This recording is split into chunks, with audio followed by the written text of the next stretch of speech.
असां 2012 में सिंध पुलिस में अपॉइंटमेंट थियासीं ऐं 2016 में असांखे एडी खवाजा साहब डिस्चार्ज फ्रॉम सर्विस करे हुन पंहिंजा मनपसंद माण्हू खया आहिनि। एडी खवाजा साहब चयो आहे त तव्हां आउट ऑफ डिस्ट्रिक्ट जाओ। मिसाल दादू जो जामशोरे में अपॉइंटमेंट छो थियो ऐं कीअं थियो, ऐं हैदराबाद जो मटियारी में अपॉइंटमेंट छो थियो।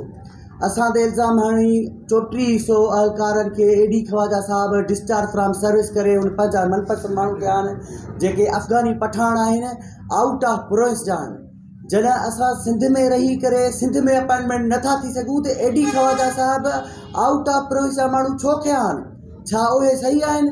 जेके आउट ऑफ प्रोविंस जा आहिनि, एबटाबाद, मानसरा, KPK, बलोचिस्तान जा आहिनि, छा उहे सही आहिनि?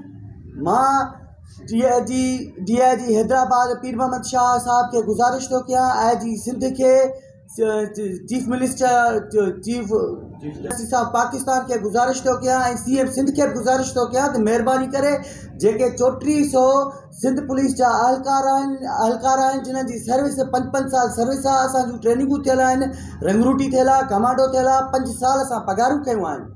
CM साहब के असां गुज़ारिश था कयूं, CM साहब महिरबानी करे जिन्हनि जी 5 साल सर्विस आहे तव्हां उन्हनि खे बहाल कयो, बिना कंहिं टेस्ट जे तव्हां बहाल कयो। हाणे वफ़ाक़ी मुलाज़िम 1 खां 7 स्केल ताईं जॾहिं डायरेक्ट बहाल थी सघनि था त छा असां 3400 जेके 5 स्केल जा सिपाही आहियूं, छा 3400 असां डायरेक्ट बहाल नथा थी सघूं? मां गुज़ारिश थो कयां CM साहब खे त महिरबानी करे 3400 बरतरफ़ पुलिस अहलकारनि खे बहाल करे ऐं असांजी बेचैनी ख़तमु कयो। वॾी महिरबानी।